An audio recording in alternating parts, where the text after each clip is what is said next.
اچھا، آج ٹھیک ہے تیار ہمارا جو سلسلہ گفتگو اصحاب امام حسین علیہ السلام شہدائے کربلا کے تذکرے کے اوپر چل رہا ہے۔ تو گزشتہ تقریر میں ہم نے حضرت حبیب ابن مظاہر پر بات کی تھی جو آپ لوگوں نے سب نے سن لی تھی۔ اچھا، اب آج صورت یہ ہے کہ ہمیں گفتگو کرنا ہے حضرت مسلم ابن اوسجہ پر۔ اب مسلم ابن اوسجہ کے بارے میں ہم آپ کو یہ بتا دیں کہ ان کا انتخاب ہم نے آج کیوں کیا۔ پہلی چیز تو یہ کہ ہم نے آپ کو گزشتہ نشست میں یہ بتایا تھا کہ ہم ابتدا ان شہدائے کربلا سے کریں گے کہ جو اصحاب رسول میں شامل ہیں یا جنہوں نے پیغمبر اسلام صلی اللہ علیہ وسلم کا زمانہ دیکھا۔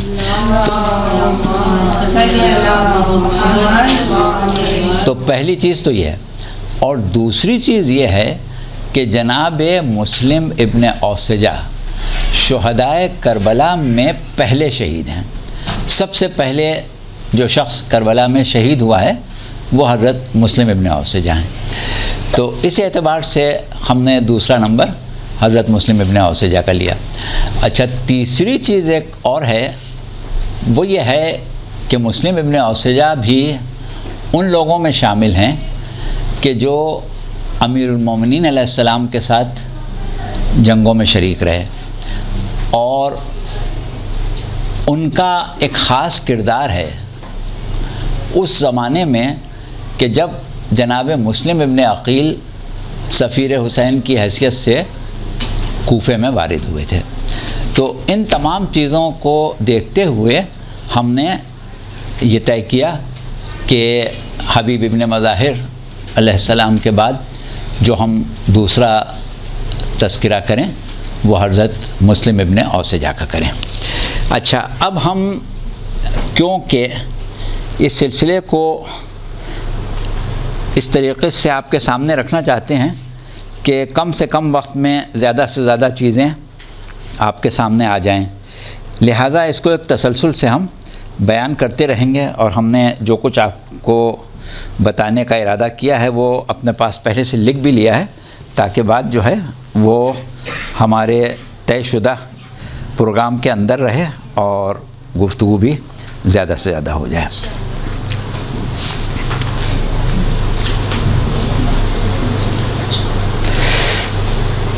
اچھا، اب جہاں تک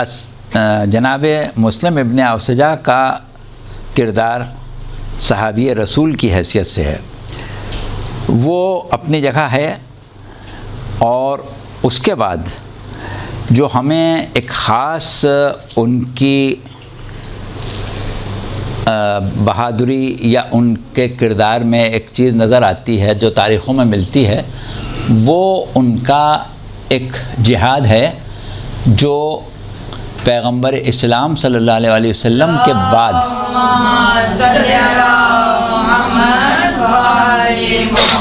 انہوں نے کیا ہے۔ ایک بات یہ ذہن میں رکھیں کہ جتنے بھی مومنین ہیں، خواہ وہ معصومین کے اصحاب ہوں یا نہ ہوں، بعد کے لوگ ہوں، صاحبان ایمان ہوں، ان میں ہر شخص میں اپنی اپنی خصوصیات ہوتی ہیں۔ کوئی ضروری نہیں ہے کہ ہر شخص جو ہے وہ بڑا مرد میدان ہو، لڑنے والا، کشتوں کے پشتے لگانے والا، میدان میں حملے کرنے والا ہو۔ یہ بھی اپنی ایک صفت ہوتی ہے، سب میں تو نہیں ہوتی۔ ایک چیز ہوتی ہے شجاعت، اور ایک چیز ہوتی ہے میدان جنگ کی مہارت، حرب و ضرب کا فن جاننا، اور بڑھ بڑھ کے حملہ کرنے کی ایک امنگ اور ایک ہمت ہونا۔ تو یہ دونوں چیزوں میں فرق ہے۔ یعنی بعض اوقات ہمارے بہت سے مومنین ایسے ہمیں ملتے ہیں کہ جن کی شجاعت سے ہم انکار نہیں کر سکتے۔ جیسے مثال کے طور پر اگر ہم ایک مثال لے لیں، فرض کریں میثم تمار، تو اب میثم تمار نے کوئی میدان میں کشتوں کے پشتے تو نہیں لگائے تھے، لیکن اپنی جو ان کی ایک کیفیت ایمانی تھی، جو مودت اہل بیت تھی، اس پر اتنے ثابت قدم تھے کہ کہا گیا کہ منہ میں لگام ڈالی جائے گی تو کہا ڈالو، کہا کہ ہاتھ پیر کاٹے جائیں گے کہا کاٹو، کہا سولی دی جائے گی کہا دو۔ مطلب یہ کہ یہ شجاعت تو ہے ان کے اندر، لیکن یہ تو نہیں کہہ سکتے کہ وہ مرد میدان ہے۔ یا اسی طریقے سے اور جو شہداء ہیں، اور خاص طور سے بنو امیہ کے عہد میں قتل ہونے والے بہت سے مومنین، اور اس میں بھی ہزاروں کی تعداد میں جو قتل کیے تھے حجاج ابن یوسف نے، تو اس میں بہت سے ایسے مومنین تھے کہ جو اپنے قول پر، اپنے ایمان پر، اپنے عقیدے پر اٹل ہو کے انہوں نے ظلم اٹھائے. تو ان کو ہم مرد میدان تو نہیں کہیں گے، لیکن شجاع کہیں گے بہرحال. تو جناب مسلم ابن اوسجہ جو ہیں ان میں دونوں چیزیں تھیں کہ وہ مرد میدان بھی تھے اور شجاع بھی تھے. تو جب اس دور میں کہ جو امیر المومنین کی گوشہ نشینی کا دور تھا اور شروع کی خلافتوں کا زمانہ تھا، تو اس میں بہت جنگیں ہوئیں، خاص طور سے دوسری خلافت میں. تو بنیادی طور پر امیر المومنین علیہ السلام ان جنگوں کے حق میں نہیں تھے. لہٰذا کوئی نہ خود امیر المومنین نہ کوئی شیعان علی میں سے کوئی ایسا صحابی کہ جو امیر المومنین کے شیعوں میں شمار ہوتا ہو، وہ ان جنگوں میں شریک نہیں ہوا تھا. اچھا، لیکن یہ اور بات ہے کہ جب معاملہ پہنچتا تھا کفر اور اسلام کا، اور لوگ ان لوگوں کو اسلام کا رہبر سمجھتے تھے، رسول کا جانشین سمجھ کے ان سے متعارف ہوتے تھے، تو بعض اوقات اسلام کی سربلندی کا سوال پیدا ہو جاتا تھا، اسلامی ریاست کی ایک غیرت کا سوال پیدا ہو جاتا تھا. تو وہاں امیر المومنین ان کو صحیح مشورے بھی دیتے تھے، ان کی مدد بھی کرتے تھے، اور جہاں تک ہو سکتا تھا کوشش کرتے تھے کہ سربلندی اسلام پر فرق نہ آنے پائے. ہمارا جو اپنا اختلاف ہے وہ اپنی جگہ ہے. تو ایسے موقعوں پر ایک موقع وہ آیا تھا کہ جب آذربائیجان پر حملہ کرنا تھا، تو اس وقت بجائے اس کے کہ عام مسلمان جاتے، ایک بہت ہی قریبی شخص پیغمبر اسلام کا جناب حذیفہ یمانی، جو کہ رازدار نبوت کہے جاتے ہیں اور بہت ہی قریب تھے پیغمبر اسلام کے. جس وقت آپ پر قاتلانہ حملہ گھاٹی پر ہوا تھا، اس وقت آپ ہی ناقے کی مہار پکڑے ہوئے تھے. تو ان کی سپہ سالاری میں یہ حملہ آذربائیجان پر کیا گیا تھا، اور اس میں شیعان علی نے شرکت کی تھی. تو اس میں مسلم ابن اوسجہ بھی تھے، اور یہ وہ موقع تھا کہ اس میں مسلم ابن اوسجہ نے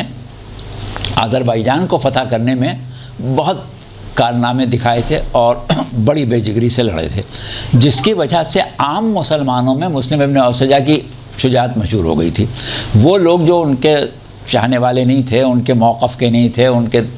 مخالفین میں تھے، وہ بھی آذربائیجان کے مارکے کے حوالے سے جناب مسلم ابن اوسجہ کو ایک مرد میدان مانتے تھے. تو یہ جناب مسلم ابن اوسجہ کی ایک الگ صفت ہے. اچھا، اب اس کے بعد صورت یہ ہے کہ ہمیں جو دیکھنا ہے حضرت مسلم ابن عقیل کو، وہ کربلا کے ایک خاص کردار کی حیثیت سے اور امام مظلوم کے بہت ہی خاص صحابی کی حیثیت سے، خاص مددگار کی حیثیت سے، اور ایک ایسے خدمت گزار اہل بیت کی شکل میں کہ جب جناب مسلم کوفے میں آئے تو جو چند وہاں پر حقیقی شیعان اہل بیت تھے، انہوں نے کیا کیا کردار ادا کیے، حضرت حبیب ابن مظاہر کا تو کسی حد تک ہم ذکر کر چکے ہیں. اس میں جناب مسلم ابن عقیل کا، جناب مسلم ابن اوسجہ کا بھی بہت ہی خاص کردار ہے. تو ہم اپنی گفتگو کو اس وقت سے شروع کرتے ہیں کہ جب جناب مسلم کوفے میں پہنچے.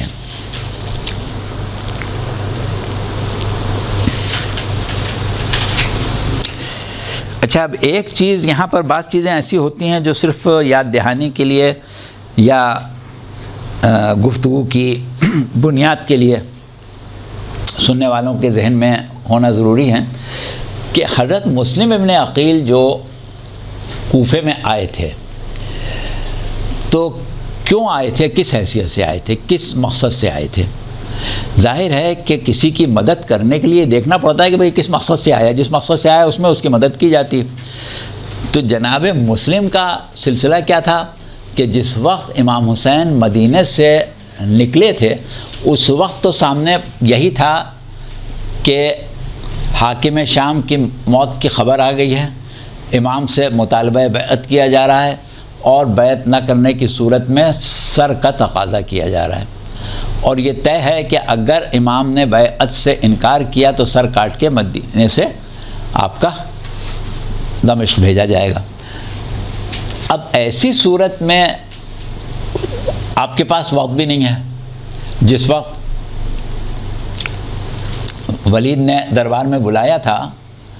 اور امام گئے تھے، اس کے بعد مدینے سے نکلنے کے لیے آپ کو 1-2 دن سے زیادہ نہیں ملے تھے۔ تو ایسی صورت میں آپ کوفے میں اپنے چاہنے والوں سے کوئی رابطہ قائم کرتے یا وہ کرتے، نہ ان کو خبر تھی نہ ان کو خبر تھی، لہٰذا امام فوری طور سے صرف ایک پناہ حاصل کرنے کے لیے مکے چلے گئے تھے،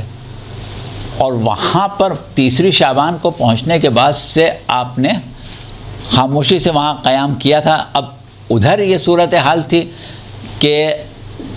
حکومت کی طرف سے امام حسین کو شہید کرنے کے لیے، امام حسین کو گرفتار کرنے کے لیے، امام حسین کو قابو میں کرنے کے لیے یا بیعت لینے کے لیے جو کام ہو رہے تھے وہ اپنی جگہ سرکاری سطح پر ہو رہے تھے، اور آخر کار صورتحال یہیں پہنچنا تھی کہ امام حسین کو اگر مدینے سے بچ کے نکل بھی گئے تو مکے میں شہید کر دیے جائیں گے۔ اس کے علاوہ اور کوئی صورت نہیں تھی کہ وہاں شہید نہیں ہوئے تو یہاں شہید ہوں گے۔ تو اب ایسی صورت میں جب رمضان کے مہینے میں یہ خبر پھیل گئی کہ امام حسین مدینے سے اس لیے نکل آئے ہیں کہ حکومت انہیں قتل کرنا چاہتی ہے، مکے میں قیام کیے ہوئے ہیں لیکن وہاں بھی قتل کی تیاریاں ہیں، اور کسی نے نہ مدینے والوں نے امام حسین سے کہا کہ ہم آپ کی حفاظت کریں گے، آپ یہاں رکیں، نہ مکے والوں میں کوئی ایسا ہے کہ جو امام حسین کی حفاظت کے لیے تیار ہے، نہ بصرے سے نہ اور اطراف مکہ یا اطراف مدینہ سے کسی نے یہ کہا کہ بھائی اب آپ کو حکومت قتل کرنا چاہتی ہے، آپ ہمارے امام ہیں، ہمارے پیشوا ہیں، ہمارے رسول کے بیٹے ہیں، تو ہم آپ کی حفاظت کریں گے، کوئی کہنے والا ہی نہیں۔ تو اب ایسی صورت میں صرف ایک کوفہ تھا جہاں سے یہ خواہش کا اظہار کیا گیا تھا کہ آپ یہاں آ جائیے، ہم آپ کی حفاظت کریں گے، لیکن امام حسین جانتے تھے کہ صورتحال کیا ہے اور آگے کیا ہونے والا ہے اپنے علم امامت کی بنیاد پر، لیکن ظاہری صورتحال جو تھی اس میں تو صرف اتنا ہی تھا کہ امام سے یہ کہا جا رہا تھا کہ یہاں ہم آپ سے روحانی فیض حاصل کرنا چاہتے ہیں اور آپ کی حفاظت کرنا چاہتے ہیں، اس کے علاوہ کوئی آگے بات خطوط میں نہیں تھی۔ تب بھی آپ نے حضرت مسلم کو بھیجا تھا کہ میں خود تو نہیں آ رہا ہوں، مسلم کو بھیج رہا ہوں، اگر ضرورت پڑی تو دیکھوں گا پھر آ جاؤں گا۔ تو اس حساب سے جناب مسلم کو یہ کہہ کے نہیں تیار کر کے بھیجا تھا کہ وہاں جا کے تمہیں جنگ کرنا ہے، کیونکہ جنگ کرنے کا تو وہاں کوئی سلسلہ ہی نہیں تھا، اور ظاہر ہے اتنی بڑی سلطنت میاں سے کیا ہے مسلم جا کے جنگ کرتے اور کیا کر لیتے، تو اور کتنے دن جنگ کر لیتے،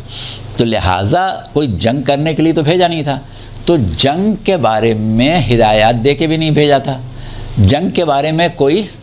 کسی قسم کی حکمت عملی بھی بتا کے نہیں بھیجی تھی۔ اب صرف جا کے جب حضرت مسلم ابن عقیل نے امام حسین کا وہ خط جو انہوں نے اہل کوفہ کے نام لکھا تھا، اور اس میں ان کے خط میں جو کچھ لکھا گیا تھا اسی کا جواب لکھا تھا، اس میں بھی کوئی جنگ و جدل کی بات نہیں تھی، وہ پڑھ کے سنایا، تو اب اگر حقیقی شیعہ کے سامنے یہ مسئلہ آئے کہ امام معصوم جو ہے وہ خطرے میں ہے، امام معصوم کے دشمن اسے قتل کر رہے ہیں، تو ایسی صورت میں حقیقی شیعہ جو ہے وہ کیا کرے گا؟ وہ تو یہی جوش و خروش کا اظہار کرے گا کہ کون آپ کو قتل کرے گا، پہلے ہم قتل ہوں گے، ہم تیار ہیں، ہم آپ کی مدد کریں گے، ہم آپ کی حفاظت کریں گے، ہمارے ہوتے ہوئے کون آپ کو ہاتھ لگا سکتا ہے، یہی کرے گا۔ تو لہٰذا اس اعتبار سے ان لوگوں نے اس قسم کے جذبات کا اظہار کیا کہ ہم مدد کریں گے، ہم سنبھالیں گے، ہم جان دیں گے۔ یہ سب چیزیں جو وہاں پر ہوئی تھیں، اس کو بعض لوگ یہ سمجھتے ہیں کہ یعنی اس وقت وہ جنگ کا کوئی جنگ کی کوئی بات نہیں تھی، کیونکہ امام حسین کو قتل کیا جا رہا تھا، اس لیے شیعوں کے جذبات تھے کہ بھئی کیسے قتل کیا جائے گا ہمارے ہوتے ہوئے، ہم موجود ہیں، ہم پہلے اپنی جان دیں گے۔ تو اس طرح کی باتیں تھیں۔ تو بہرحال وہاں پر اب ہم حضرت مسلم ابن اوسجہ کے کردار پر آ رہے ہیں۔ یہ پس منظر تھا۔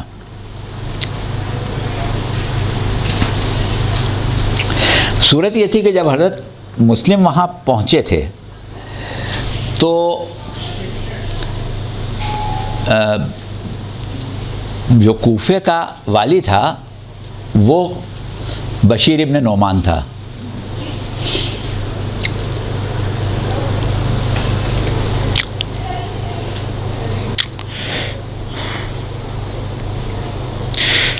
نعمان ابن بشیر، ہم الٹا کہہ گئے، نعمان ابن بشیر کوفے کا والی تھا، اور اس نے بھی یہ اعلان کر دیا تھا کہ مسلم اگر کوئی جارحانہ کارروائی ہمارے خلاف کریں گے تو میں جنگ کروں گا، اور اگر انہوں نے کچھ نہیں کیا تو میں بھی کچھ نہیں کروں گا۔ جب کوئی جنگ کی بات نہیں ہے تو نہ صحیح۔ اچھا، لیکن صورت یہ تھی کہ اس زمانے میں کوفے کی آبادی جو تھی وہ بنو امیہ کے بہی خواہوں کی تھی۔ کوفے کے بارے میں آپ کو معلوم ہے کہ کوفہ آباد ہوا تھا جنگ قادسیہ کے زمانے میں، دوسری خلافت میں۔ خلیفہ دویم کا زمانہ تھا، اور ایران کو مسخر کرنے کے لیے، ایران کی تسخیر کے لیے ایک جنگ شروع ہوئی تھی، جنگ قادسیہ جس کو کہتے ہیں، جو 14 ہجری سے لے کے 16 ہجری تک ہوئی ہے۔ اس جنگ میں خلیفہ دویم نے سعد ابن ابی وقاص کو، جو عمر ابن سعد کے والد تھے، اب ان کو سپہ سالار بنایا تھا۔ تو انہوں نے کوفے اور بصرے کو آباد کیا تھا۔ بصرہ بھی اس زمانے میں کوئی شہر نہیں تھا، ایک غیر آباد علاقہ تھا، اور کوفہ بھی ایک غیر آباد علاقہ تھا۔ تو انہوں نے اپنے فوجی چھاؤنیاں بنانے کے لیے ان شہروں کو آباد کیا تھا۔ لہٰذا اس وقت سے لے کے 16 ہجری سے لے کے 14 ہجری سے لے کے اور امیر المومنین کی ظاہری خلافت کا زمانہ جو تقریباً سن 36 کا ہے، یعنی 20 سال تک یہاں پر خلیفہ دویم اور سعد ابن ابی وقاص کے ساتھی اور دوست جو تھے ان کی آبادی تھی، کوئی شیعہ وہاں نہیں رہتا تھا۔ امیر المومنین نے اپنی خلافت کے آغاز میں جب شورشوں کا سامنا کرنا پڑا، پہلا ہی شورش بصرے سے ہوئی اور اس کے بعد دمشق سے حملے ہوئے،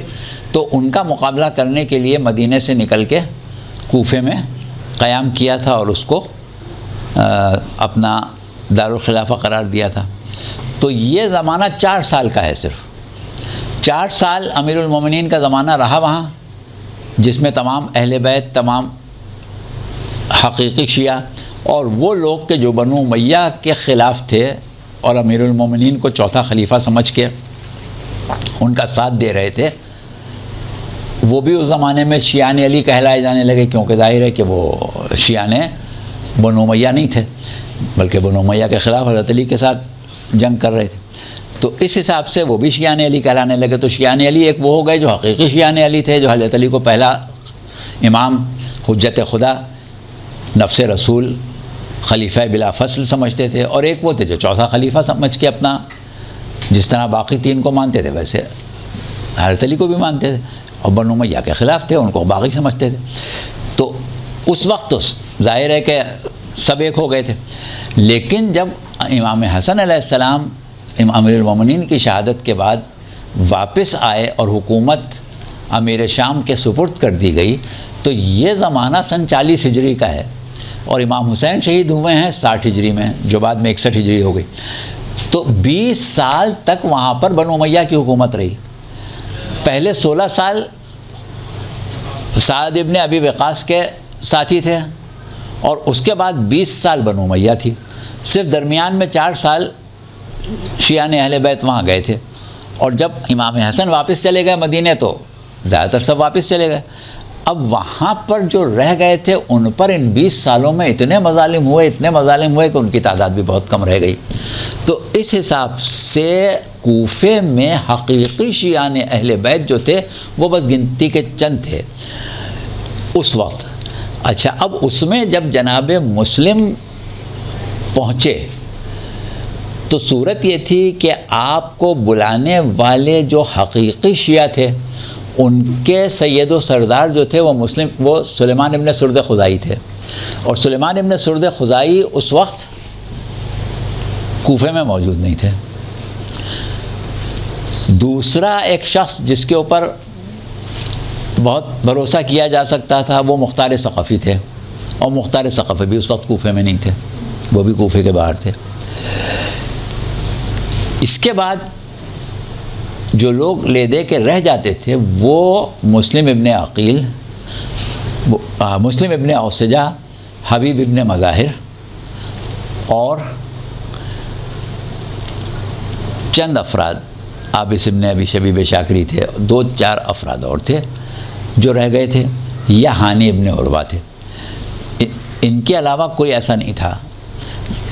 ورنہ حضرت مسلم جاتے تو حضرت سلیمان ابن سرد خزائی کے گھر میں قیام کرتے، لیکن وہ تھے ہی نہیں، تو مجبوراً مختار ثقفی کے گھر میں ٹھہرے، لیکن مختار ثقفی خود نہیں تھے، تو اس لیے کچھ عرصے تو وہاں ٹھہرے۔ لیکن جب ایک مرتبہ ابن زیاد نے کوفے پر مکمل قبضہ حاصل کر لیا، اور وہ لوگ کہ جو مصلحتاً حضرت مسلم ابن عقیل کے ساتھ اپنے آپ کو ظاہر کر رہے تھے اور خط لکھ کے بلایا بھی تھا، وہ لوگ تھے کہ جو بنیادی طور پر بنو امیہ کے بھئی خواہ تھے، بنو امیہ کے لوگ تھے، لیکن ان کو یہ مصلحت تھی کہ جب تک یہاں پر ایک فضا مسلم ابن عقیل کی حمایت میں قائم ہے، جب تک ہم کیوں ظاہر کریں کہ ہم دشمن ہیں؟ جب ہماری مضبوطی ہو جائے گی تو ہم اپنا کام کریں گے۔ لہٰذا انہوں نے وہی کیا کہ جب دیکھا انہوں نے کہ ابن زیاد کی مکمل مضبوطی ہو گئی ہے تو وہ حضرت مسلم ابن عقیل کو چھوڑ کے بھاگ گئے، ابن زیاد کے ساتھ چلے گئے۔ تو اس لحاظ سے اب حضرت مسلم ابن عقیل کو کوفے میں جناب مختار ثقفی کے ہاں ٹھہرنا مناسب نہیں رہا۔ پہلے تو کوئی جنگ کا، کوئی حملے کا کوئی مسئلہ نہیں تھا، لیکن اب یہ خیال ہوا کہ اب صورتحال یہ ہے کہ اب ابن زیاد جناب مسلم کو قتل کرے گا، تو لہٰذا ان کو مختار کے گھر سے خفیہ طور پر کہیں نامعلوم جگہ منتقل ہونا تھا۔ اب اس میں دوزداران اہل بیت میں قبیلہ مراد کے سردار ہانی ابن عروہ تھے، جن کے ساتھ ان کے قبیلے کے 12,000 افراد مسلح ہر وقت رہتے تھے۔ اب اس وقت حضرت مسلم کو ان کے مسلح افراد کی ضرورت نہیں تھی، لیکن اپنے آپ کو محفوظ کرنا تھا باہر،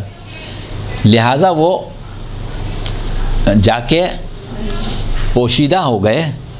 ہانی ابن عروہ کے گھر۔ کسی کو کچھ خبر نہیں کہ مسلم ہیں کوفے میں، چلے گئے کہاں ہیں کہاں نہیں۔ اچھا، ادھر جو حکومت کی کارروائی، جو یزید کی طرف سے احکامات آئے تھے، جو ابن زیاد کو مقرر کیا گیا تھا، وہ امام حسین کی شہادت کی تیاری تھی، امام حسین کو قتل کرنے کی تیاری تھی۔ تو جب پتہ چلا کہ امام حسین کا ایک ساتھی یہاں موجود ہے تو پہلے اس کو مارو، لہٰذا اب یہ صورت ہوئی کہ اب یہ بات طے ہو گئی کہ حضرت مسلم کو قتل کیا جائے گا۔ تو اب جب قتل کرنے کا ایک معاملہ آ ہی گیا تو حضرت مسلم کو مجبوراً جنگ کرنا پڑی، اور اس وقت جب حضرت مسلم نے جنگ کی تو باقی ساتھی جو تھے ان کو تو کوئی خبر نہیں تھی کہ جنگ ہونا ہے، اور وہ واقعات آپ پورے سنتے ہیں کہ وہ ہانی ابن عروہ کے گھر میں روپوش ہو گئے تھے تاکہ کسی کو خبر ہی نہیں ہوگی تو کوئی جنگ بھی نہیں ہوگی، وہاں چھپے ہوئے تھے۔ لیکن ابن زیاد کا یہ منشا تھا کہ مسلم جہاں بھی ہوں ڈھونڈ کے نکالو اور قتل کرو۔ تو اس نے اپنے ایک شامی غلام کو جو بنو امیہ کا بہت بے خواہ تھا 3,500 درہم دیے اور کہا کہ تم سمجھدار آدمی ہو، کسی طریقے سے مسلم ابن عقیل کا پتہ چلاؤ۔ اس کا نام تھا موقل۔ یہ وہ پیسے لے کے سیدھا مسجد میں آیا کہ مسجد میں سب لوگ جمع ہوتے ہیں، وہاں کوئی ملے گا، آہستہ آہستہ اندازہ لگاؤں گا۔ وہاں جو گیا تو وہاں جناب مسلم ابن اوسجہ جو کہ امیر المومنین کے خاص چاہنے والوں میں، شیعوں کے خاص، اہل بیت کے خاص شیعہ رسول اللہ کی آنکھیں دیکھے ہوئے، وہ ایک ایسے شخص تھے کہ جو بہت زیادہ نمازی تھے، بہت نمازیں پڑھتے تھے۔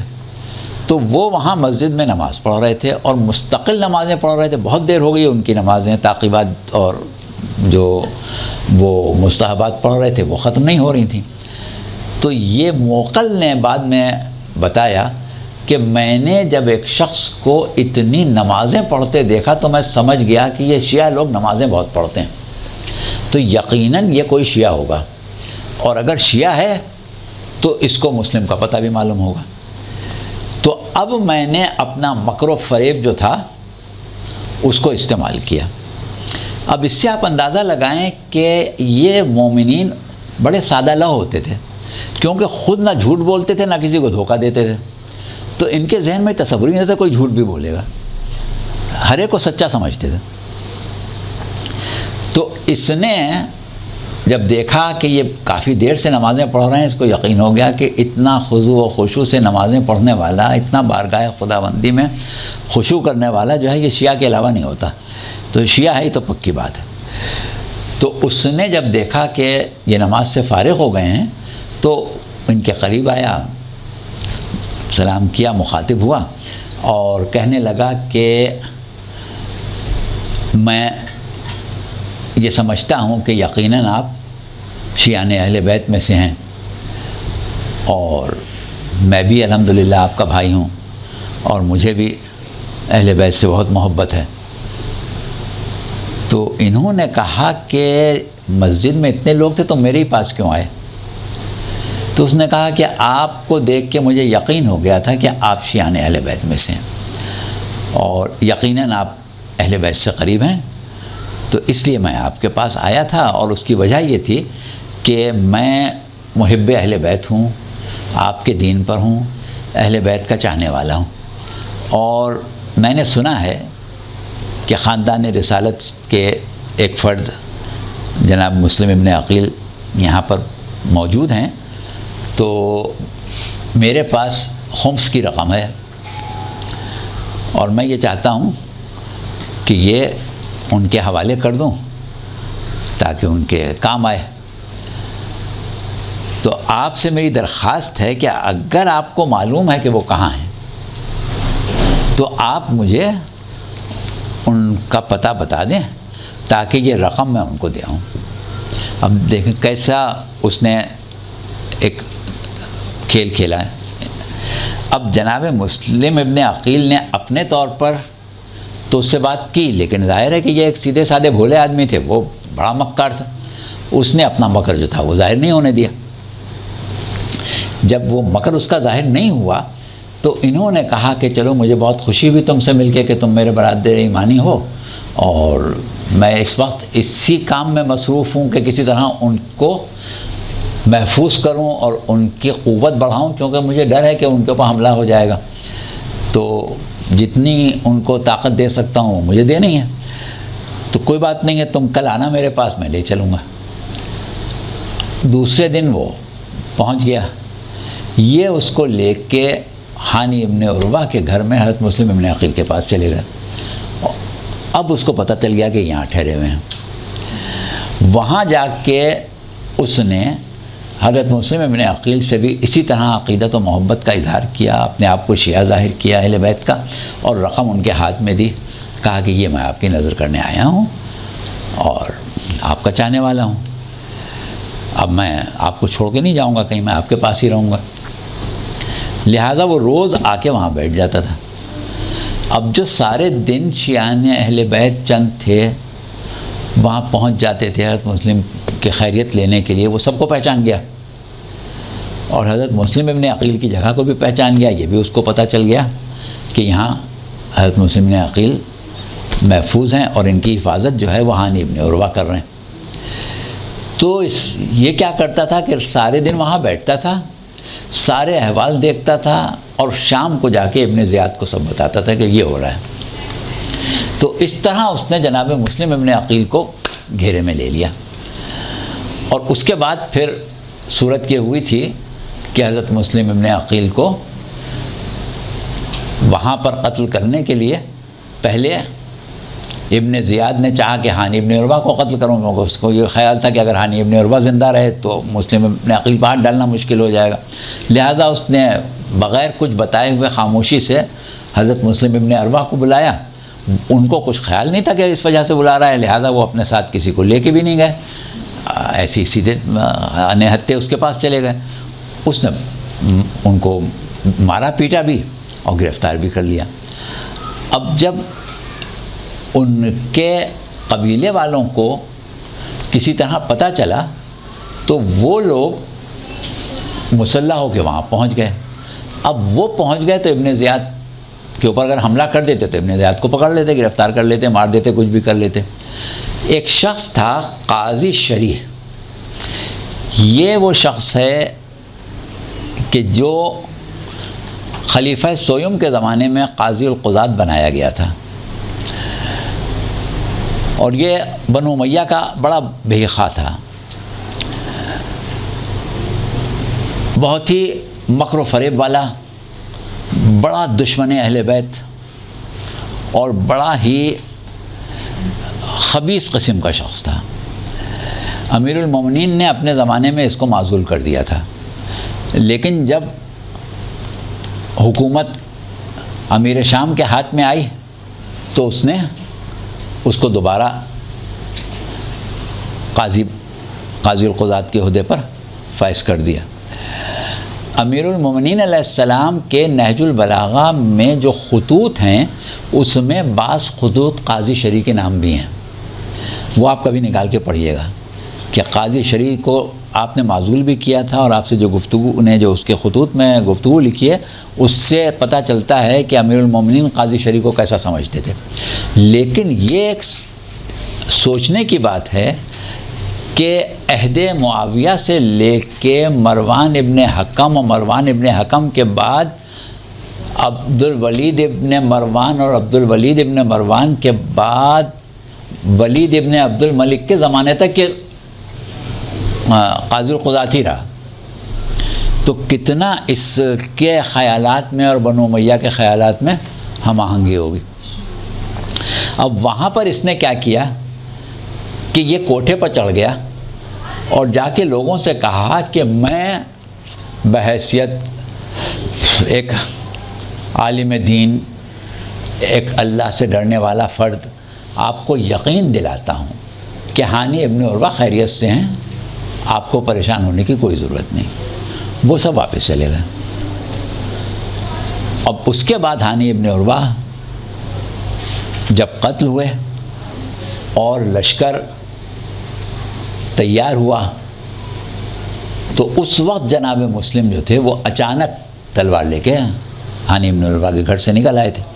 اور اس کے بعد پھر وہ آپ کو پوری تفصیل معلوم ہے کہ کیا صورتحال ہوئی تھی، کس طرح طوع کے یہاں پہنچے تھے، پھر طوع کے یہاں قیام کیا تھا، اور اس کے بعد جب طوع کے یہاں لشکر آیا تھا تو آپ نے تو حضرت مسلم کی شہادت تو اس وقت بیان کرنا مقصود نہیں ہے۔ اس وقت میں کہنا یہ ہے کہ جناب مسلم ابن اوسجہ نے جس وقت کے حضرت مسلم ابن عقیل ہانی ابن عروہ کے گھر میں تھے اور بہت خطرے میں تھے، اس وقت حضرت مسلم کے لیے حالات کو ہموار کرنا، فنڈ جمع کرنا، ہتھیار جمع کرنا، لوگوں کو آمادہ کرنا کہ اب مسلم اس میں خطرے میں ہیں، تو اب ہمارا فرض ہے کہ ہم مسلم کی جان بچا کے یہ ثابت کریں کہ کل حسین کی جان بچانا پڑی تو ہم بچا سکیں گے۔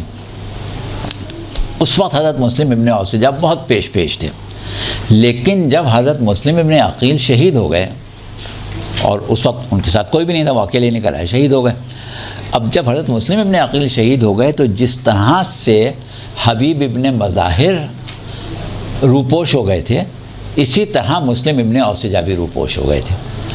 اور جس طریقے سے حضرت حبیب ابن مظاہر کربلا پہنچے تھے اسی طرح مسلم ابن اوسجہ بھی پہنچے تھے۔ یعنی سمجھیں کہ ایک اعجاز تھا،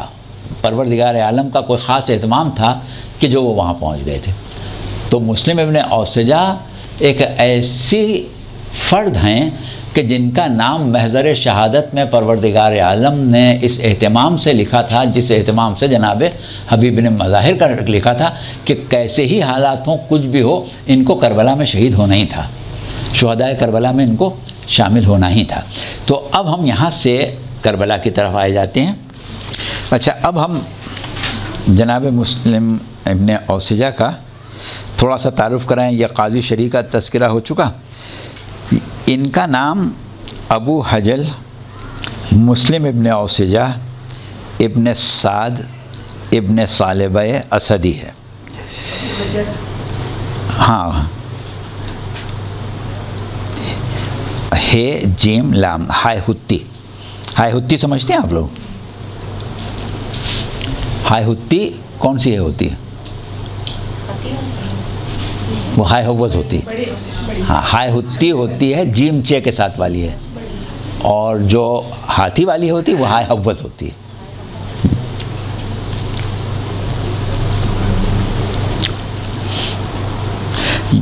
تو ان کا تعلق بھی اسدی خاندان سے تھا۔ بہت عابد، بہت زاہد، بہت ہی عبادت گزار، جیسا کہ ابھی ہم نے آپ کو بتایا کہ اپنی عبادت کی وجہ سے ہی یہ پہچانے گئے تھے۔ لوگوں کو منظم کرنا، لوگوں کو حفاظت جناب مسلم ابن عقیل کے لیے آمادہ کرنا، یہ سارے کام یہ کرتے رہتے تھے۔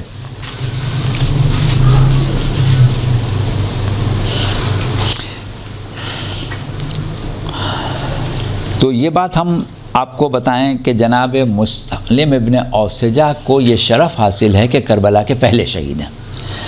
جس طریقے سے بنی ہاشم کے خاندان رسالت کے شہداء میں سب سے پہلے جناب علی اکبر علیہ السلام میدان میں گئے تھے، اصحاب و انصار میں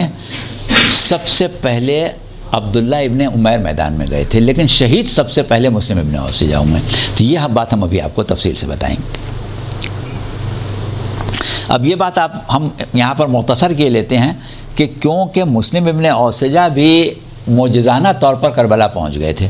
کیونکہ حضرت مسلم کی شہادت کے بعد کسی کو خبر نہیں تھی کہ وہ کہاں ہیں۔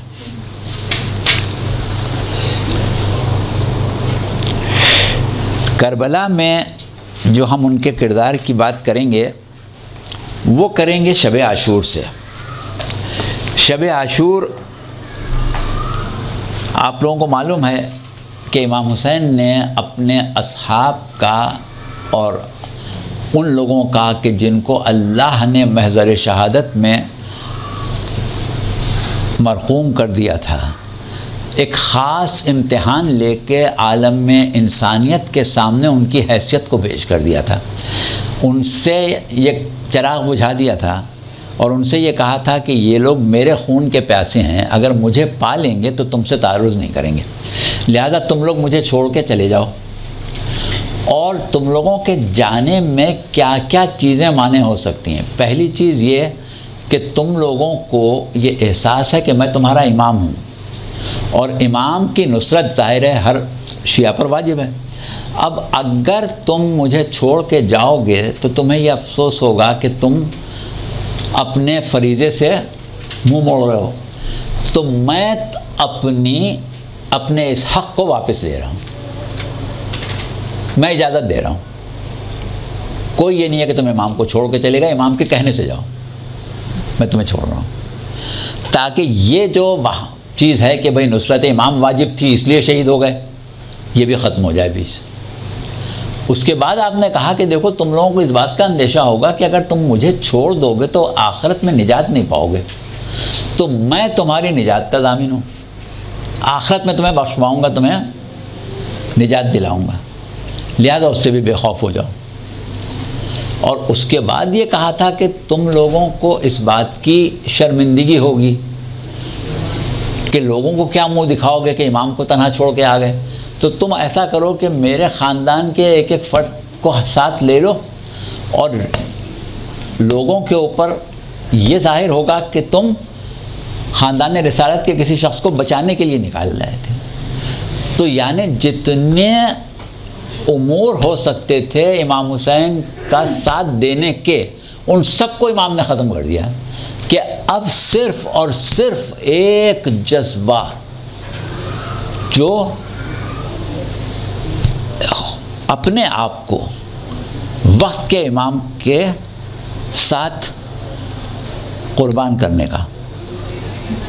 صرف وہ ان کے اندر رہ گیا، باقی کچھ نہیں. تو اس طریقے سے امام نے ان کا تعارف کرا دیا تھا کہ ان کو پہچانو، یہ عام لوگ نہیں ہیں، انہیں اور کسی کو اگر اتنی آسانی دے دی جائے تو کیوں اپنی جان دے گا. تو اب یہ سب چیزیں ہو گئی تھیں. تو اس وقت جناب مسلم ابن اوسجہ کا کیا کردار تھا، یہ یہاں سے شروع کریں. تو مسلم ابن اوسجہ تو تھے، انہوں نے کہا کہ مولا بھلا ہم اور آپ کو چھوڑ دیں اور خدا کے سامنے جواب دہی کا سامان نہ کریں. ہرگز یہ نہیں ہو سکتا. بخدا میں اتنا لڑوں گا کہ آپ کے دشمنوں کے سینوں میں اپنے نیزے توڑ دوں گا. یہ ایک جذبہ تھا کہ اتنی بڑی تعداد امام معصوم کی دشمن کیوں ہوئی ہے. ہم سے برداشت نہیں ہوتا کہ اتنی بڑی جمعیت اور معصوم امام کی دشمن، ہم اس کو کیسے برداشت کریں. یہ ان کے اندر جذبہ تھا. کہا کہ میں ان کے سینوں میں اپنے نیزے توڑ دوں گا اور اتنا ان سے تلواروں کا مقابلہ کروں گا کہ ان کی جتنی بھی تعداد میں کم کر سکوں وہ کر دوں گا. اس قسم کے جملے آپ نے کہے. اور اس کے بعد آپ نے کہا کہ اگر میرے پاس میں جب تک میرے ہاتھوں میں اتنی طاقت ہوگی کہ تلوار میرے ہاتھ میں سنبھل سکے، جب تک میں تلوار سے لڑوں گا، اور اگر میرے ہاتھ میں اسلحہ نہیں ہوں گے تو میں پتھر ماروں گا، لیکن میں اس وقت تک جنگ کرتا رہوں گا جب تک کہ میں آپ کا ناصر بن کے دنیا سے نہ چلا جاؤں. تو اتنا زبردست جذبہ تھا ان کا. صبح عاشور امام حسین نے ایک احتیاطی تدبیر یہ کی تھی کہ خیمے گاہ کے پیچھے خندق کھود کے اس میں آگ لگا دی تھی تاکہ فوج اشقیہ جو کثرت سے ہے، تھوڑے سے لوگ آگے مقابلہ کریں گے، باقی پیچھے سے آ جائیں گے، لاکھوں کی تعداد میں، یہاں تو تھوڑے سے ہیں، تو وہاں پر آگ لگا دی تھی کہ پیچھے سے خیام پر حملہ نہ کریں. تو اس وقت شمر نے یہ کہا کہ دیکھو حسین نے تو ابھی سے آگ لگا کے جہنم کی تیاری کر لی. تو یہ بات مسلم ابن اوسجہ کو بہت ہی ناگوار گزری اور انہوں نے شمر کو اپنے تیر کے نشانے پر لیا اور تیر چلا کے چاہتے تھے کہ شمر کا کام تمام کر دے. لیکن ظاہر ہے کہ مطیع امام تھے، امام سے اجازت مانگی، اور یہ ایک ایسا موقع تھا کہ اگر اس پر شمر مار دیا جاتا تو صورتحال کافی تبدیل ہو جاتی. لیکن یہ نہیں ہو سکا اور امام نے کہا کہ نہیں، ہم جنگ میں پہل کرنے والے نہیں ہیں، تم اس کو چھوڑ دو. تو اس طریقے سے امام کے کہنے پر انہوں نے شمر کو چھوڑ دیا تھا. اب جب صبح کو فوجیں آمنے سامنے آ گئیں اور جنگ کا آغاز ہو گیا، وہ ہم نے کل آپ کو بتایا تھا کہ تیروں کی ایک بوچھار سے ابن سعد نے جنگ کا آغاز کیا تھا. تو اس طریقے سے جنگ کا جب آغاز ہو گیا تو ظاہر ہے کہ اب حضرت مسلم ابن اوسجہ جو ہیں وہ کہاں پیچھے رہنے والے.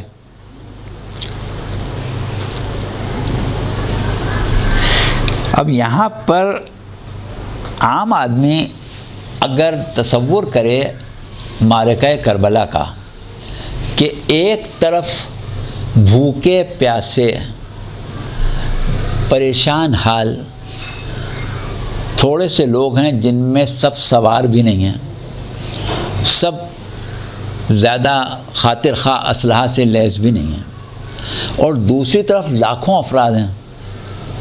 اور وہ سیر و سیراب بھی ہیں، اور ان کو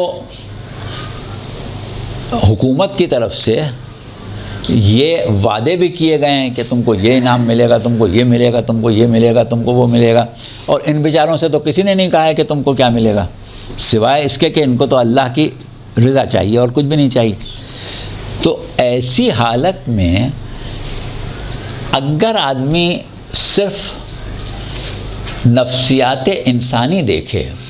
تو اسے فوراً وہ وقت یاد آئے گا جو کل ہم آپ لوگوں سے بیان کر رہے تھے کہ جنگ خندق میں جب چاروں طرف سے کثیر لشکر آ گیا تھا، حالانکہ یہ تناسب نہیں تھا، پھر بھی مسلمانوں سے بہت زیادہ تھے، تو مسلمانوں کا کیا حال تھا؟ اب یہاں ان مومنوں کو دیکھیں کہ اتنا بڑا لشکر سامنے ہے اور نہ ان کو خوف ہے، نہ ڈر ہے، نہ کوئی پریشانی ہے، بلکہ تاریخیں یہ بیان کرتی ہیں کہ اصحاب حسین اس حال میں اس دن بہت خوش تھے، آپس میں ایک دوسرے سے مذاق کر رہے تھے، اور بعض اوقات جب گفتگو آگے بڑھتی تھی تو یہ بھی کہتے تھے کہ ہم نے زندگی میں کبھی مذاق نہیں کیا ہے، لیکن آج ہمیں وہ سعادت مل رہی ہے کہ جس سے بڑی کوئی سعادت نہیں ہو سکتی، تو ہم خوش کیوں نہ ہوں۔ اب دیکھیں آپ، وہ جو سورہ احزاب میں تمام گروہوں کا ذکر ہے اور آخر میں 23ویں آیت ہے، اس میں کہا گیا ہے کہ وہ لما راء المومنون الاحزاب، کہ جب مومنوں نے احزاب کو دیکھا تو انہوں نے کیا کہا کہ ھذا ما وعدنا اللہ ورسولہ، یہی تو وہ ہے جس کا وعدہ اللہ اور اس کے رسول نے کیا تھا، صدق اللہ ورسولہ، اللہ بھی سچا، رسول بھی سچا۔ یہ وہ مومن ہیں جن کا یہ تذکرہ قرآن میں تو ظاہر ہے کہ ماضی کا حال بھی ہے، مستقبل کا حال بھی ہے۔ یہ وہ مومنین ہیں کہ جو یہ کہہ رہے تھے، اور اللہ نے ان کے لیے کہا کہ وَمَا زَادَهُمْ إِلَّا ایمانًا وَتَسْلِیمًا، کوئی چیز زیادہ نہیں ہوئی، ان کا ایمان اور تسلیم اور بڑھ گیا۔ اور اس کے بعد والی جو آیت ہے وہ یہ 22ویں آیت تھی، 23ویں، کہ من المؤمنین رجال صدقوا ما عاہدوا اللہ علیہ فمنہم من قضی نحبہ ومنہم من ینتظر وما بدلوا تبدیلا۔ یہی وہ آیت ہے جو امام حسین کربلا میں ہر شہید کو بھیجتے وقت پڑھتے تھے، جس شہید کو بھیجتے تھے یہی آیت پڑھتے تھے۔ تو اب ایسی صورت میں تو جناب مسلم ابن اوسجہ جو ہیں ان کا اور تمام جو شہدائے کربلا تھے ان کا عالم دیکھنے کے قابل تھا۔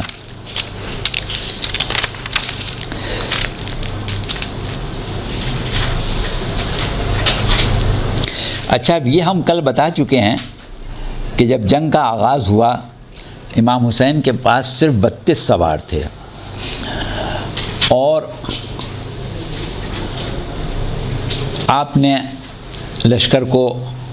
مرتب کر لیا۔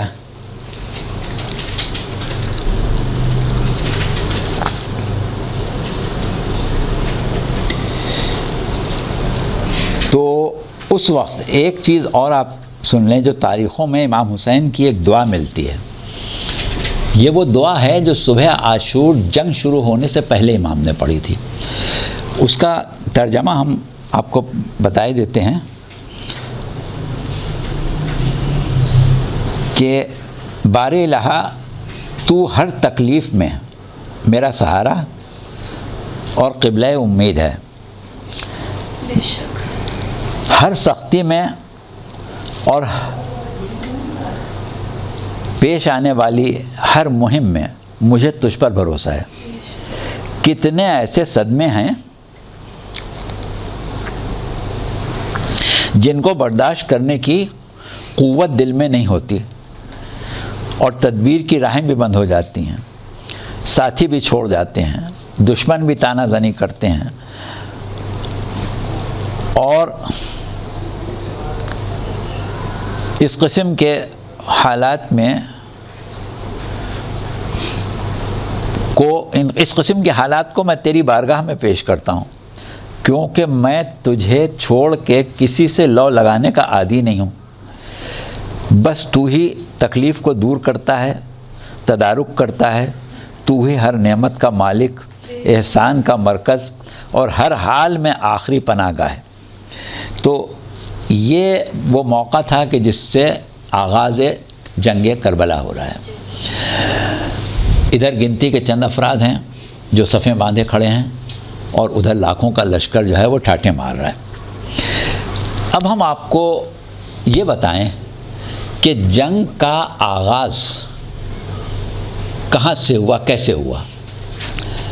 صورتحال یہ تھی کہ ایک شخص جو کہ امیر المومنین علیہ السلام کے اصحاب میں شامل تھے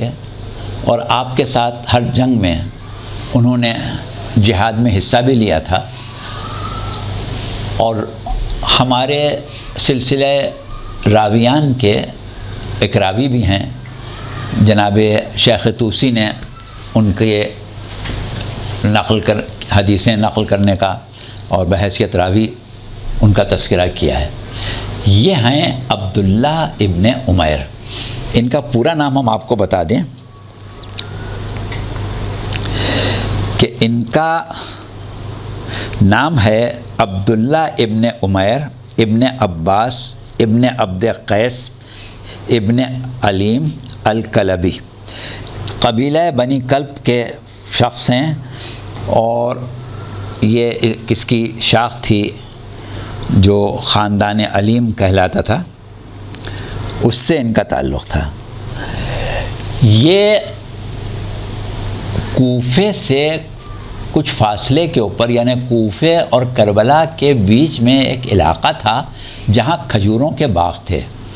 تو وہ علاقہ نخیلہ کہلاتا تھا۔ وہاں یہ اپنی زوجہ کے ساتھ رہتے تھے، اور کوفے کے حالات کا ان کو کوئی علم نہیں تھا۔ کب حضرت مسلم ابن عقیل کوفے آئے، کب شہید ہوئے، ان کو کوئی علم نہیں تھا۔ لیکن نخیلہ وہ جگہ ہے جہاں عمر ابن سعد کے لشکر جمع ہو رہے تھے۔ پہلے عمر ابن سعد کو لشکر دیا گیا تھا، ایک علاقہ تھا ریح، ایران کا علاقہ جو اب آج تہران میں ہے، تو وہاں کے لوگوں نے بنو امیہ کے خلاف بغاوت کر دی تھی۔ تو اب یزید کا پروگرام تھا کہ وہاں پر حملہ کر کے ان لوگوں کی بغاوت کو کچل کے دوبارہ اپنی حکومت قائم کی جائے۔ تو اس کے لیے عمر ابن سعد کو یہ مہم دی تھی، کیونکہ عمر ابن سعد ابن ابی وقاص کا بیٹا تھا، جنہوں نے ایران کی میں قادسیہ کی جنگ میں سپہ سالاری کی تھی۔ تو ان سے یہ کہا تھا کہ اگر تم رے کو فتح کر کے دوبارہ بنو امیہ کے زیر اثر لے آؤ گے تو رے کا گورنر ہم تم کو بنا دیں گے۔ تو اس کو بڑا شوق تھا رے کا گورنر بننے کا، اس وجہ سے اس نے وہاں پر لشکروں کو جمع کرنے کا پروگرام بنایا تھا۔ لیکن بعد میں یزید کا یہ حکم آ گیا کہ رے کا لشکر کی فتح تو بعد کی بات ہے، پہلے حسین کو قتل کرنا ہے تم۔ تو یہ شروع میں اس نے کوشش کی تھی کہ یہ کام میرے پاس نہ آئے، لیکن جب دیکھا کہ نہیں حکومت کی اسی میں خوشی ہے اور اسی میں رے کی سلطنت مل رہی ہے، تو وہ خوشی سے راضی ہو گیا تھا۔ اسی لیے پہلا تیر پھینکتے وقت اس نے کہا تھا، گواہ کیا تھا لوگوں کو کہ میں نے پھینکا ہے، تاکہ کسی کو یہ نہ ہو کہ یہ تو امام حسین سے جنگ نہیں کرنا چاہتا۔ تو اس نے وہاں پر لشکر جمع ہو رہا تھا، اور بعد میں یہ طے ہو گیا کہ یہ سارا لشکر جو ہے یہ پہلے کربلا جائے گا اور وہاں امام حسین کو شہید کرے گا، اور ادھر حر نے امام حسین کو گھیر کے کربلا پہنچا دیا تھا۔ تو جب یہ عبداللہ ابن عمیر نے لشکر جمع ہوتے ہوئے دیکھے کہ اتنی بڑی تعداد میں فوجیں کیوں جمع ہو رہی ہیں، تو انہوں نے لوگوں سے پوچھا کہ بھئی یہ فوجیں کیوں جمع ہو رہی ہیں؟ تو لوگوں نے بتایا کہ حسین ابن علی کو قتل کرنے کے لیے یہ فوجیں جمع ہو رہی ہیں، اور حسین ابن علی یہاں سے کچھ فاصلے پر میدان نینوا میں قیام پذیر ہیں۔ تو انہوں نے جو سنا تو یہ تو اہل بیت کے چاہنے والے تھے، ان کو بہت پریشانی ہوئی اور انہوں نے سوچا کہ اگر صورتحال یہ ہو گئی ہے کہ اتنی بڑی فوج صرف امام حسین کو قتل کرنے جا رہی ہے، تو اس وقت تو ہمیں امام حسین کی نصرت بھی کرنا پڑے گی، اور ظاہر ہے کہ شہید ہوں گے ہم، اتنی بڑی فوج سے ہم تو نہیں لڑ سکیں گے، امام حسین کے ساتھ کون ہوگا، یہ تو سارا زمانہ تو ان کے خلاف ہے، تو ہم اس وقت اگر اس جنگ میں شریک ہو کے شہید ہو جائیں، کیونکہ اس میں زندہ تو نہیں بچنا ہے، شہید ہو جائیں تو یہ ہمارے لیے بہت بڑا شرف ہوگا۔ لہٰذا انہوں نے فوراً جب یہ سنا تو یہ طے کر لیا، اب طے کر کے یہ آئے اپنے گھر میں۔ اب یہ ایک خاص موقع ہے کہ عموماً ایسا ہوتا ہے کہ اگر کبھی کسی شخص کو جوش ایمانی میں کوئی بڑا اقدام کرنے کا خیال آئے تو اس کا یہ نازک موقع ہوتا ہے کہ اس کی زوجہ اس کا کتنا ساتھ دیتی ہے۔ اگر بیوی ہمت پست کر دے، اپنا رونا دھونا شروع کر دے،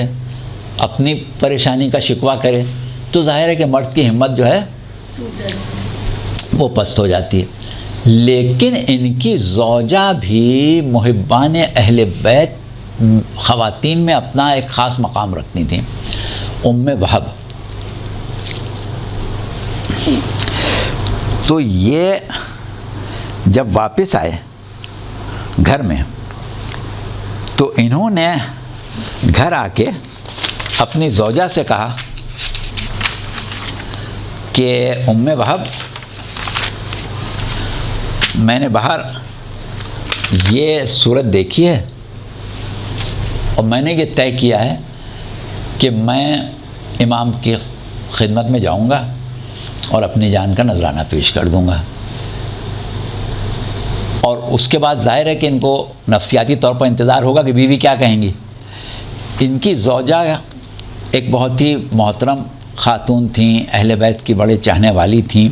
اور اپنے شوہر کی بھی بڑی قدردان تھیں، جس کی وجہ سے شوہر کو بھی بیوی سے بہت زیادہ محبت تھی۔ ایسے میں انہوں نے جب بیوی سے یہ بات کہی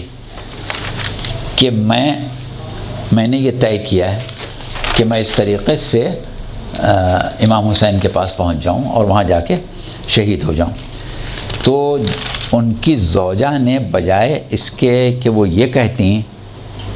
کہ نہیں ایسا نہ کرو، انہوں نے کہا کہ یہ تم نے بہت اچھا ارادہ کیا ہے، بے شک تمہیں ایسا ہی کرنا چاہیے، اور میں یہی چاہتی ہوں کہ تم مولا پر قربان ہو، اور صرف تم کیوں ہو، میں بھی ساتھ چلوں۔ تو اب اس سے ایک فائدہ تو یہ ہوا کہ قدم قدم پر ان کی ہمت بڑھانے کے لیے بیوی موجود۔ دوسرے یہ تھا کہ کربلا میں امام حسین گر چکے تھے، اب کوئی آ نہیں سکتا تھا، اس طرف جانے کے راستے بند تھے نینوا کے۔ لیکن اب ایک مرد اپنی بیوی کے ساتھ کہیں جا رہا ہے تو لوگوں کو یہ اندازہ نہیں ہوتا کہ یہ جنگ کرنے جا رہا ہوگا، تو یہ بھی ایک فائدہ تھا۔ لہٰذا ان لوگوں نے دن گزرنے کا انتظار کیا، اور جب دن گزر گیا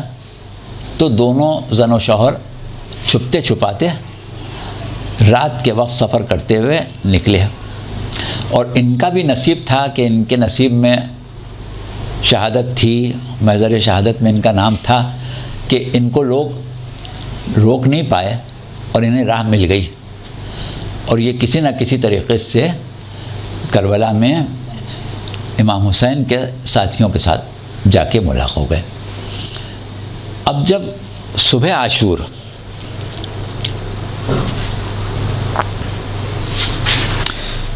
جنگ کا آغاز ہوا تو ابن زیاد کا ایک غلام تھا سالم، اور ایک اس کے باپ کا غلام تھا سالم اور یسار۔ یہ دو غلام بڑے پہلوان تھے جو زیاد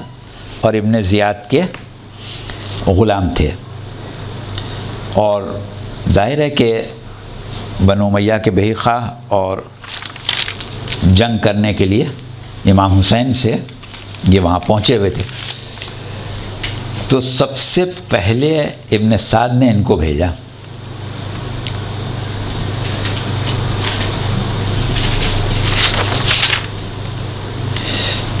اور یہ دونوں میدان میں آئے مماثر طلبی کی، اور انہوں نے کہا کہ ہمارے مقابلے پر کون آئے گا؟ تو جناب حبیب ابن مظاہر اور بریر حمدانی یہ دونوں نکلے۔ بریر حمدانی کا بھی ہم آگے چل کے ذکر کریں گے۔ بریر ابن خزیر حمدانی یہ بھی بڑے ایک انتہائی منتخب روزگار شخصیت ہیں امام حسین کے ساتھ شہید ہونے والوں میں۔ تو یہ لوگ دوڑ کے آگے بڑھے۔ جب یہ آگے بڑھے تو امام حسین نے ان سے کہا کہ تم لوگ ابھی رک جاؤ۔ اب ظاہر ہے کہ حکم امام تھا، یہ رک گئے۔ جب یہ رکے تو عبداللہ ابن عمیر تو آئی اس شوق میں تھے کہ جتنا جلدی ہو سکے میں امام پر اپنی جان قربان کروں،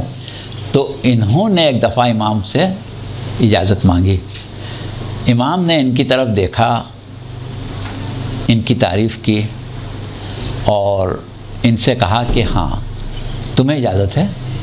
اگر تم جانا چاہتے ہو تو جاؤ۔ تو اس طریقے سے یہ پہلا مجاہد ہے امام حسین کی طرف جو میدان میں آیا۔ کربلا کے میدان میں آنے والے پہلے مجاہد ہیں یہ عبداللہ ابن عمیر۔ یہ میدان میں پہنچے، زوجہ ان کی اہل حرم کے پاس وہاں بیٹھ گئی تھیں۔ جب یہ میدان میں گئے تو ظاہر ہے کہ ان کی جنگ کو دیکھنے کے لیے زوجہ بہت بےتاب تھیں۔ یہ میدان میں جب گئے تو سالم اور یسار نے کہا کہ تم کون ہو، اپنا تعارف کراؤ۔ انہوں نے اپنا تعارف کرایا تو انہوں نے کہا کہ نہیں، ہم تم کو نہیں جانتے ہیں، ہمارے مقابلے میں یا تو زہیر قین آئیں یا حبیب ابن مظاہر آئیں اور یا بریر حمدانی آئیں، یہ وہ لوگ ہیں جن کو ہم جانتے ہیں، تم کو ہم نہیں جانتے، لہٰذا ہم تم سے مقابلہ نہیں کر رہے ہیں۔ تو انہوں نے کہا کہ کیسے نہیں کر رہا ہو، میں تو تمہارا مقابلہ کروں گا، اور کہہ کے یہ ایک دفعہ ان کے اوپر ٹوٹ پڑے۔ اب ادھر دو پہلوان اور یہ اکیلے تھے، انہوں نے ایک ہی مرتبہ میں جو وار کیا تو سالم کا سر قلم کر دیا۔ اب جب سالم کا سر قلم ہوا تو یسار نے بڑھ کے ان کے سر کے اوپر تلوار ماری۔ جب سر پر تلوار پڑنے لگی تو انہوں نے ہاتھ سے تلوار روکی تو ان کی انگلیاں کٹ کے گر گئیں، لیکن انگلیاں کٹنے کے بعد اور زخمی ہونے کے بعد انہوں نے دوبارہ یسار پر حملہ کیا اور اس کو بھی جہنم واصل کر دیا۔ اب جب دونوں بڑے پہلوان جن کو لشکر نے اپنی شان اور شوکت دکھانے کے لیے ابتدا کرنے کے لیے بھیجا تھا، دونوں ایک ہی بار میں چند لمحے میں دونوں کے دونوں ڈھیر ہو گئے۔ اب جب یہ دونوں مارے گئے تو لشکر کے اوپر ایک رعب اور خوف طاری ہو گیا کہ یہ تو ایک ہی آدمی نے دونوں کو قتل کر دیا۔ اس وقت انہوں نے ایک رجز پڑھا، وہ رجز ہم نے نوٹ کیا تھا، ابھی آپ کو سنائی دیتے ہیں، بہت خاص رجز ہے جو اس وقت انہوں نے پڑھا۔ انہوں نے کہا کہ اگر مجھے نہیں پہچانتے ہو تو پہچان لو، کیونکہ انہوں نے کہا تھا نہیں ہم تو نہیں پہچانتے، میں قبیلہ کرب کا ثبوت ہوں، خاندان علیم میں میرا گھرانہ ہے، میں سخت مزاج درست خو انسان ہوں، یعنی کفار کے اوپر شدید ہوں، اور مصیبت کے وقت میں ہمت ہارنے والا شخص نہیں ہوں۔ اور اس کے بعد کیونکہ ان کو یہ اندازہ تھا کہ اس معاملے میں ان کی بیوی کا ایک بہت اہم کردار ہے، لہٰذا انہوں، اور یہ بیوی سے محبت بھی بہت کرتے تھے، لہٰذا وہاں پر اس وقت انہوں نے اپنی بیوی کو مخاطب کیا اور کہنے لگے کہ ام وہب، میں تجھ سے وعدہ کرتا ہوں کہ میں ان پر بڑھ بڑھ کے نیزے لگاؤں گا، تلواریں ماروں گا اور وہ شمشیر زریں کروں گا جو اللہ پر ایمان رکھنے والے کرتے ہیں۔ اب ظاہر ہے کہ بیوی کی تو خواہش یہی تھی کہ میرا شوہر زیادہ سے زیادہ بڑھ چڑھ کے جنگ میں حصہ لے. تو انہوں نے بیوی کو سے اپنی ہمت کی داد بھی چاہی اور بیوی کو خوشخبری بھی سنائی کہ تم خوش ہو جاؤ، میں پیچھے ہٹنے والا نہیں ہوں. لیکن بیوی خود جوش میں بھری ہوئی تھیں، تو انہوں نے کہا کہ میں تمہیں اکیلا نہیں چھوڑ سکتی ہوں، اور یہ میدان کی طرف دوڑیں. جب میدان میں یہ دوڑیں تو عبداللہ ابن عمیر پریشان ہو گئے کہ بیوی میدان میں کیوں آ گئی. انہوں نے کہا کہ ام وہب تم چلی جاؤ. ام وہب نے کہا نہیں، مجھے نہ بھیجو، میں نہیں زندہ رہ سکتی، تم بھی شہید ہو رہے ہو، میں بھی شہید ہو جاتی ہوں. تو امام حسین نے جب یہ حالت دیکھی تو دونوں کو دعا دی اور کہا کہ بیوی تمہارے اوپر جہاد ساقط ہے، تم آ جاؤ. جب امام نے ان سے یہ کہا کہ بیوی تم تو واپس آؤ، تو یہ امام کے حکم پر مجبور ہو کے حرم میں واپس آ گئیں. لیکن کیونکہ یہ نہیں چاہتی تھیں کہ شوہر کو چھوڑ کے آئیں، تو شوہر بھی ان کے ساتھ واپس آ گئے. تو اس طرح کربلا کے میدان میں آغاز جنگ میں پہلا حملہ کرنے والے اور پہلے لشکر پر رعب جمانے والے عبداللہ ابن عمیر ہیں. لیکن اب یہ واپس آ گئے اور لشکر کی صفوں میں ایک دفعہ پھر شامل ہو گئے. اب جب یہ لشکر کی صفوں میں شامل ہو گئے تو ادھر کیونکہ ان کے اوپر بڑا رعب طاری ہو چکا تھا، تو عمرو ابن الحجاج جو پیادوں کا سردار تھا، اس نے کہا کہ یہ تم لوگ کیا کر رہے ہو، ہم نے تو دیکھ لیا کہ اگر ہم اس طریقے سے 2-2 4-4 آدمی ان کے مقابلے پر 1-1 2-2 جائیں گے تو ہم سب ختم ہو جائیں گے، یہ کسی کو نہیں چھوڑیں گے. تو اب یہ ایسا نہیں کرو، اب ایسا کرتے ہیں کہ ہم اکٹھا حملہ کریں گے اور 1-1 کوئی نہ جائے. تو ابن سعد نے جب یہ رائے سنی تو اس کو بھی پسند آئی. اس نے کہا کہ ہاں ٹھیک ہے، اب ہماری طرف سے یہی ایک پالیسی ہے کہ ہم اکٹھا حملہ کریں گے جماعت حسینی پر. جب تک ہم الگ الگ کریں گے تو ہم ان کو قابو میں کرنے میں ہمیں بہت دیر لگ جائے گی. لہٰذا ان لوگوں نے ایک قطار بنائی گھوڑوں کی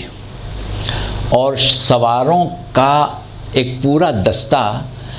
ایک مرتبہ تلواریں اٹھا کے دوڑا ان اصحاب امام حسین کی طرف کہ ہم اکٹھا ان پر حملہ کریں گے. اب جب یہ لوگ دوڑے ان پر حملہ کرنے کے لیے تو ان سب نے ایک عجیب کام کیا کہ یہ لوگ بھی دوڑ کے ان کے مقابلے پر آئے اور اپنے گھٹنے زمین پر ٹیک دیے اور زمین پر گھٹنے ٹیک کے نیزے جو تھے وہ سیدھے سامنے کھڑے کر دیے. تو گھوڑے کی یہ فطرت ہے کہ اگر وہ سامنے سلاخیں یا کٹہرے دیکھتا ہے تو رک جاتا ہے. تو اس طریقے سے انہوں نے گھوڑوں کو روکا اور اس کے بعد تیر چلائے. اب جب تیر چلائے تو بہت سے لوگ ان میں جو تھے وہ جہنم واصل ہوئے. تو انہوں نے کہا کہ بھئی یہ اس طرح معاملہ نہیں چلے گا، بڑھ کے حملہ کرو. اور اس وقت کچھ سرداروں نے فوجوں کی ہمت بڑھائی اور یہ کہا کہ یہ لوگ جو ہیں یہ دین سے نکلے ہوئے ہیں، یہ تم لوگ ان سے کیوں گھبراتے ہو، اور ان کو تو مارنا بہت ضروری ہے، انہوں نے امام وقت کے خلاف بغاوت کی ہے، یہ باغی ہیں، ان کی بغاوت کو چلنا بہت بڑی فضیلت ہے، اور یہ ہے وہ. اس طریقے سے ان لوگوں کو آمادہ کیا اور سب کو جمع کر کے کہا کہ ایسے نہیں ہوگا، اکٹھا حملہ کریں اور اب اور زیادہ زبردست حملہ ہم کو کرنا ہے. تو اب جب انہوں نے دوسرا حملہ زبردست طریقے سے کرنے کا ارادہ کیا اور سب آگے بڑھے اور ادھر سے جو اصحاب امام حسین تھے وہ تیار ہوئے حملہ کرنے کے لیے. تو ایسی صورت میں اب حر آ چکے تھے ادھر. حر نے امام حسین سے کہا کہ مولا میں نہیں چاہتا کہ آپ کے اصحاب میرے ہوتے ہوئے شہید ہوں. آپ کو اس مصیبت میں ڈالنے والا، آپ کو روکنے والا، آپ کو گھیر کے لانے والا تو میں ہوں. تو مجھے اجازت دے دیں کہ پہلے میں میدان میں چلا جاؤں. ایسی صورت میں جناب سید الشہداء علیہ السلام نے حر سے کہا کہ اچھا اگر تم یہ چاہتے ہو تو میری طرف سے اجازت ہے۔ جب یہ بات ہو رہی تھی تو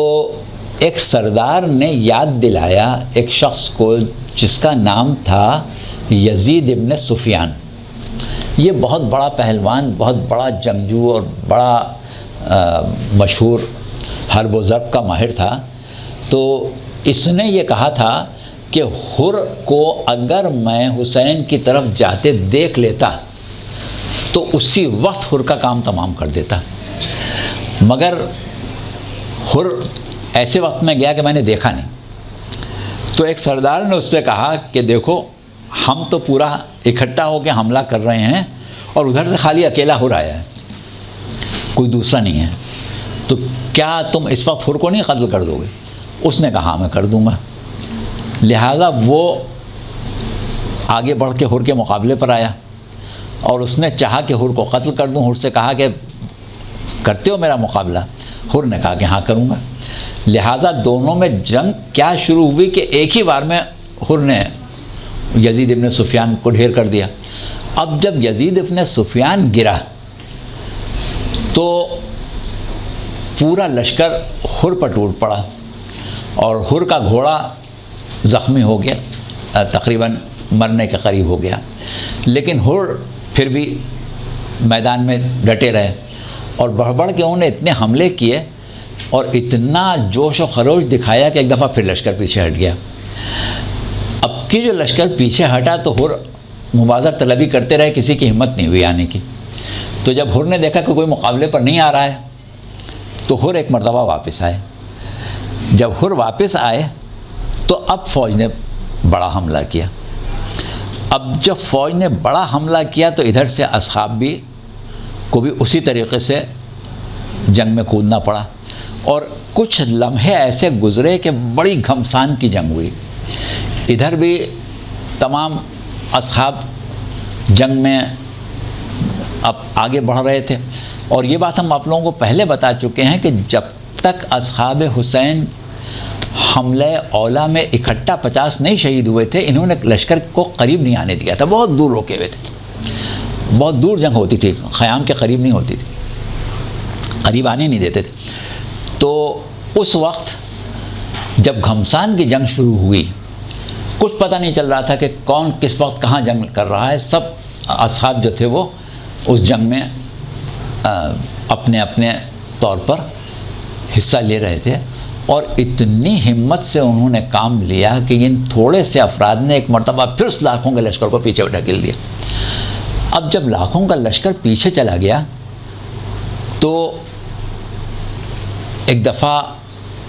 دیکھا کہ مجاہدین میں سے کوئی ایسا ہے جو میدان میں تڑپ رہا ہے۔ اب جو امام حسین اور حضرت حبیب ابن مظاہر دوڑ کے گئے تو دیکھا مسلم ابن اوسجہ ہیں، اور مسلم ابن اوسجہ کے جسم میں تھوڑی سی جان باقی ہے اور وہ تڑپ رہے ہیں۔ تو اس کا مطلب یہ کہ اتنے بڑے لشکر کو بھگانے میں جن لوگوں نے بڑھ چڑھ کے حصہ لیا تھا، اس میں جناب مسلم ابن اوسجہ بھی بہت آگے ہوں گے، کیونکہ باقی لوگ زخمی ہو کے پیچھے آ گئے تھے، مسلم ابن اوسجہ جو تھے وہ گر گئے تھے اور تڑپنے لگے تھے اور بس اب جاں بلب تھے۔ تو اب جب امام حسین نے دیکھا حضرت مسلم ابن اوسجہ کو تڑپتے ہوئے تو ظاہر ہے کہ امام کے اوپر بہت ایک چاہنے والے ساتھی کا صدمہ ہوا ہوگا۔ ایسے میں حبیب ابن مظاہر نے جناب مسلم ابن اوسجہ سے کہا کہ مسلم جانے والا وصیت کرتا ہے، اگر میں تمہارے بعد باقی رہنے والا ہوتا تو میں تم سے کہتا کہ کچھ وصیت کرنا چاہو تو مجھ سے کر دو، لیکن میں بھی بہت جلدی تمہارے پاس آنے والا ہوں۔ تو اس کے اوپر جناب مسلم ابن اوسجہ نے بڑی مشکل سے اپنا ہاتھ اٹھا کے امام حسین کی طرف بڑھایا اور یہ کہا کہ میری کوئی وصیت نہیں ہے سوائے اس کے کہ اس مظلوم کا ساتھ نہ چھوڑنا۔ تو تو جناب حبیب نے کہا کہ مسلم تم بے فکر ہو جاؤ، ہم اس مظلوم کے ساتھ میں وہی جذبات رکھتے ہیں جو تمہارے ہیں۔ تو اس طریقے سے جناب مسلم ابن اوسجہ ایک مرتبہ شہید ہو گئے اور دنیا سے اٹھ گئے۔ تو یہ پہلا شہید ہے کربلا کا جو شہید ہوا۔